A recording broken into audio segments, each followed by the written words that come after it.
Telangana times న్యూస్కి స్వాగతం. ఉచిత వైద్య శిబిరాలతో పేద ప్రజలకు ఎంతో మేలు జరుగుతుందని, వాటిని సద్వినియోగం చేసుకోవాలని మాజీ మంత్రి సనత్నగర్ ఎమ్మెల్యే తలసాని శ్రీనివాస్ యాదవ్ సూచించారు.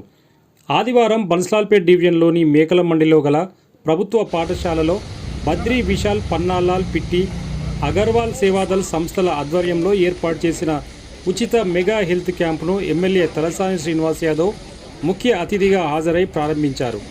ఈ సందర్భంగా ఆయన మాట్లాడుతూ ప్రస్తుత పరిస్థితుల్లో వైద్యం ఎంతో ఖరీదైందిగా మారిందన్నారు.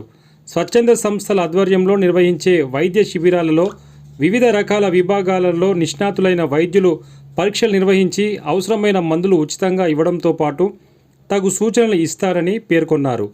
ఎంతో ఖరీదైన వైద్య పరీక్షలు కూడా ఉచితంగా చేయడం జరుగుతుందని తెలిపారు. పేద ప్రజలను దృష్టిలో ఉంచుకొని హెల్త్ క్యాంపును ఏర్పాటు చేసిన నిర్వాహకులను ఆయన అభినందించారు. ఈ కార్యక్రమంలో కార్పొరేటర్ కుర్మ హేమలత, నిర్వాహకులు శరత్ పిట్టి, దీపక్ గుప్తా, ప్రదీప్ అగర్వాల్, సుధీర్ గుప్తా, నిఖిల్, బీఆర్ఎస్ డివిజన్ అధ్యక్షుడు ఎల్ వెంకటేశన్ రాజు, కుర్మ లక్ష్మీపతి, ఏసూరి మహేష్, మహేందర్ గౌడ్, కుమార్ యాదవ్, అంబులెన్స్ సురేష్, శ్రీనివాస్ యాదవ్, అబ్బాస్, రాజేందర్, ప్రేమ్ తదితరులు పాల్గొన్నారు.